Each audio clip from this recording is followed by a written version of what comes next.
तो आपने बिहार में तो देखा ही था कैसे प्रधानमंत्री की माताजी को गाली देने पर बवाल मचा हुआ है। महुआ मोइत्रा एक कदम और आगे निकल गई हैं। वो गृह मंत्री का सर कलम करवाने की बात कर रही हैं। वो ये कह रही हैं कि अगर बांग्लादेशी घुसपैठ हो रही है, अगर लोग आ रहे हैं तो जिम्मेदारी गृह मंत्री की है और वो अपनी जिम्मेदारी पूरी नहीं कर पा रहे तो उनका सर काटकर प्रधानमंत्री की मेज पर रख देना चाहिए। अब महुआ मोइत्रा समीर जी जो अपने बयानों को लेकर चर्चा में रहती हैं, बंगाल में बड़ा दिलचस्प उनका समीकरण भी हो गया है। दीदी से उनकी नजदीकियां भी खूब चर्चाओं में रहती हैं। अब उनका ये बयान, इसे किस तरीके से देखें? बीजेपी रिएक्ट भी कर रही है। रमेश पिदूड़ी ने तो और एक कदम बढ़कर उनके खिलाफ शब्दों का इस्तेमाल कर दिया। यानी ये सियासी जो जंग है ये अमर्यादित होती जा रही है। निश्चित रूप से महुआ मोइत्रा तो वैसे भी इसके लिए जानी जाती है कि भाई उन्होंने अपना पासवर्ड दुबई में दे दिया था, संसद सदस्यता चली गई, फिर जीत कर आई, फिर अपने ही पार्टी के सांसद कल्याण बनर्जी से उनका जो लड़ाई झगड़ा हुआ वह भी सार्वजनिक हुआ। और इस तरीके की भाषा का प्रयोग करना एक देश के गृह मंत्री के लिए कि भाई सिर काट के टेबल पर रख देना चाहिए और घुसपैठियों को नहीं रोक पा रहे। भाई घुसपैठियों को रोकने के लिए और आइडेंटिफाइड करने के लिए तो जो चुनाव आयोग कोशिश कर रहा है उसका ममता बनर्जी विरोध कर रही है। कल ही ममता बनर्जी ने कहा कि अगर चुनाव आयोग बंगाल में कोशिश करेगा तो कोई भी डॉक्यूमेंट्स मत दीजिए, मैं देख लूंगी चुनाव आयोग को मुझे क्या करना है। बंगाल में, पश्चिम बंगाल की बॉर्डर तो बांग्लादेश से लगती है ना, कैसे घुसपैठी वहां घुसाए जाते हैं, कैसे उनका आधार कार्ड कौन बना रहा है, कौन उन्हें संरक्षण दे रहा है, कौन उन्हें अपना वोट बैंक बना रहा है। और अभी तो खबर आई थी ना कि ममता बनर्जी ने, अधीर रंजन चौधरी ने कहा था कि ममता बनर्जी ने अपना 35 से 40 लाख का वोट बैंक घुसपैठियों का पूरा तैयार करके रख लिया है। तो ये सबको पता है कि भाई घुसपैठियों का सहानुभूति किसकी है। अमित शाह ने अभी जो रैली की थी आसाम में, तब उन्होंने कहा था कि राहुल गांधी जो बिहार में रैली कर रहे हैं वो घुसपैठ बचाओ रैली है। तो मुझे लग रहा है कि जब घुसपैठियों का मामला आता है तो ये सिर्फ कोई भारतीय जनता पार्टी का काम नहीं है कि सिर्फ घुसपैठियों को बचाए, ये पूरे देश की समस्या है और सारे देश के राजनीतिक दलों को इस मामले में साथ में आना चाहिए।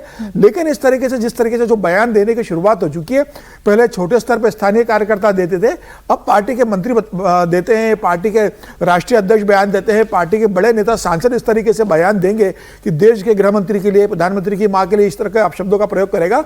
मुझे लग रहा है बहुत गंभीर और बहुत एक चिंता का विषय। राजनीतिक शुचिता बने रहना चाहिए, वैचारिक मतभेद कितना हो, इस तरह के शब्दों का प्रयोग मत कीजिए। अगर आप इस तरह के शब्दों का प्रयोग करेंगे, इस तरह की भावना करेंगे तो आपका कार्यकर्ता जमीन पर तो हिंसा करेगा ही। आप उसको कैसे रखोगे? जब आप ये कहोगे कि अमित शाह का सर काट के टेबल पर रखना चाहिए, तो बंगाल में तो क्या ममता बनर्जी के कार्यकर्ता भारतीय जनता पार्टी कार्यकर्ताओं के साथ मारपीट नहीं करेंगे? तो मुझे लग रहा है कि महुआ मोइत्रा के ऊपर एफआईआर दर्ज होना चाहिए इस मामले में। यह किसी भी स्थिति में क्षमा योग्य बयान नहीं है। या तो माफी मांगे, ममता बनर्जी माफी मांगे, अन्यथा उनके खिलाफ एफआईआर दर्ज हो। हालांकि एफआईआर दर्ज हुई है उनके खिलाफ, लेकिन मुझे लगता है कि अच्छी शुरुआत नहीं है। जिस तरीके से आप पिछले 7 दिन के अंदर बयान आए, प्रधानमंत्री मोदी की मां को लेकर बयान आए और दूसरे नेताओं को लेकर आए और उसको आगे बढ़ाते हुए अगर महुआ मोइत्रा ये कर रही है तो मुझे लग रहा है ये राजनीति ठीक नहीं। और बंगाल का तो चुनाव बहुत दूर भी नहीं है। अब बंगाल के चुनाव में फिर क्या स्थिति कोई कम भी नहीं है ना समीर जी। अब महुआ मोइत्रा ने अगर सिर काटने को लेकर कहा, उन्होंने गृह मंत्री को लेकर अगर ऐसा बयान दिया, जो रिएक्शन बीजेपी की तरफ से आया वो रिएक्शन भी कहा जा सकता है कि बिल्कुल भी सम्मानजनक नहीं है, या वो रिएक्शन भी स्वीकार्य नहीं है। हालांकि वो डिलीट कर दिया गया है, रमेश पिदूड़ी जी का वो ट्वीट अब नजर नहीं आ रहा है, लेकिन जिन शब्दों का इस्तेमाल उन्होंने किया वो शब्द भी, विनोद जी, कहा जा सकता है कि मर्यादाओं को तार तार करने वाला है। और सब में मानो होड़ सी लग गई है कि तुमने ये कहा तो हम एक कदम आगे बढ़कर ही कहेंगे।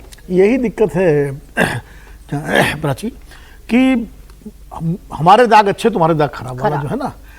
मैं बार बार कहता हूं कि घर सीढ़ियों की सफाई हमेशा ऊपर से होती है।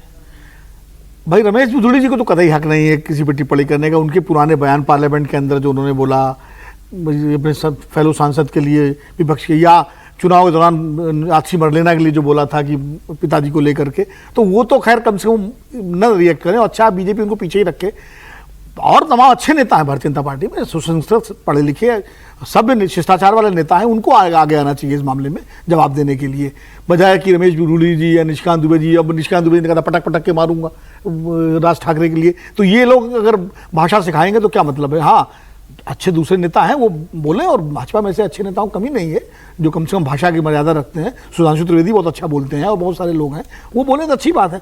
मुझे लगता है कि ये बीमारी सारे दलों को लग गई है, भाषा की मर्यादा की। और इसीलिए मैं कहता हूं कि एक तो पहली बात, जो बिहार की घटना हुई तो बिल्कुल ही शर्मनाक, दंडनीय, निंदनीय ही, और ऐसी जितनी घटनाएं अतीत में हुई वो भी उतनी निंदनीय और दंडनीय थी। और ये महुआ मोइत्रा का बयान भी उतना ही दंडनीय। गृह मंत्री के लिए इस तरह की बात करना है, किसी के लिए इस तरह की बात करना, ये मतलब क्या? आप सांसद हो, 2 बार की, ये दूसरी या तीसरी बार की सांसद है शायद, ये मतलब इस तरह का बयान देने का क्या मतलब है भाई? आपका बयान जो है आप और कि सिर काट के रख देना चाहिए, क्या मतलब है? कोई इसका कोई औचित्य है? तो आप आलोचना करो, राजनीतिक आलोचना करते हैं आप, उनकी करो, वो आप भी करें, बिना आप इस्तीफे की मांग कीजिए जैसा मैं आप बार-बार करते हैं कहता हमेशा। हूं, मैं बार-बार कहता हूं कि पहले आलोचनाएं बड़े नेताओं की तो हम सुनते ही थे, इवन जो प्रदेश स्तर के भी नेता थे वो भी भाषा की मर्यादा रखते हुए एक दूसरे पर बड़े तीखे हमले करते थे, लेकिन उसमें कहीं भी ऐसा नहीं होता था कि कोई मर्यादा टूटे। इधर ये पिछले कई वर्षों से ये ऐसी बीमारी लग गई है कि होड़ सी लगी हुई है विवादित बयान देने की और घटिया बयान देने की। मुझे लगता है इस मामले में, महुआ वाले मामले में, ममता बनर्जी को बिल्कुल स्पष्ट रूप से इसका खंडन करना चाहिए, इस पर जो है उनको जो है संज्ञान लेना चाहिए और तायद करनी चाहिए अपने नेताओं को भविष्य में इस तरह कोई बयान नहीं देंगी।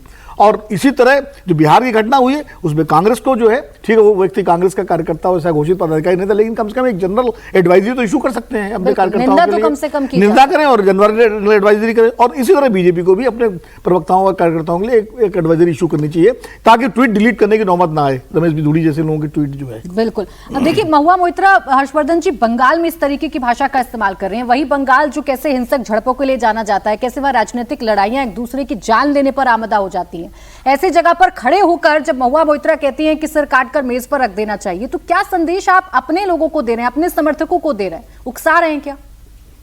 देखिए मैं तो समझ नहीं पा रहा हूं कि आप लोग ये क्यों कह रहे हैं कि उकसा रहे हैं। वही करते आए हैं इसलिए उनकी नेता ये बोल रही है। और देश इसको जरा सोचे कि जिन महुआ मोइत्रा को इस देश की संसद की जो निजता होती है उससे गड़बड़ करने के आरोप में संसद सदस्यता गई थी, उसको कृष्णानगर के लोगों ने फिर चुन लिया। एक तो ममता जी ने टिकट दिया, दूसरा कृष्णानगर। अब आप मान लीजिए मैं कोई गलत काम करूं, चोरी करते पकड़ा जाऊं, उसके बाद भी आप मुझे सांसद विधायक बना दे रहे हैं, तो मेरा तो मन बढ़िया हो गया कि हमारी जनता हमको ऐसे ही देखना चाहती, हमारा नेता भी खुश हो गया। हमारा काम ही अगर यही कि इसी तरह की बयानबाजी करना। और देखिए महुआ मोइत्रा मतलब इनका जो ट्रैक रिकॉर्ड है वो मतलब गड़बड़ होना एक बात है, खतरनाक है। और अगर देश के गृह मंत्री का सर आप मेज पर रखने की बात कह रही हैं और उसके बाद कह रही हैं ये प्रतीक है, उसी बंगाल में आपकी सरकार है, पश्चिम बंगाल में वही ममता बनर्जी 2005 में बांग्लादेशी घुसपैठियों को लेकर लोकसभा में कागज उड़ा देती हैं। तो कहीं तो जाकर ये रुकना चाहिए। और देश ये वॉट अबाउटरी से चलेगा क्या? इससे नहीं चलना चाहिए। जो जिसको कहते हैं ना कहीं जाकर तो ये रुकेगा ना, डेड एंड कोई होना चाहिए। और गलत बातों का तो बिल्कुल डेड एंड होना चाहिए। अच्छी बात हो तो चल दे देना चाहिए, गलत बात है तो उसका डेड एंड होना चाहिए। मुझे लगता है जिस तरह का आचरण ये सांसद जी लोग कर रहे हैं, जो कोड ऑफ कंडक्ट बनना है तो संसद के अंदर का बनना चाहिए। क्या कोई सांसद इस तरह की बात, इस तरह की भाषा ये इस्तेमाल करने के बाद संसद बना रहना चाहिए? ये सबसे बड़ा सवाल है। होड़ से कैसे लग गई है? अब यूपी से भी आप देखिए एक और नेता हैं जो अपनी भाषा की मर्यादा लांघ गए हैं।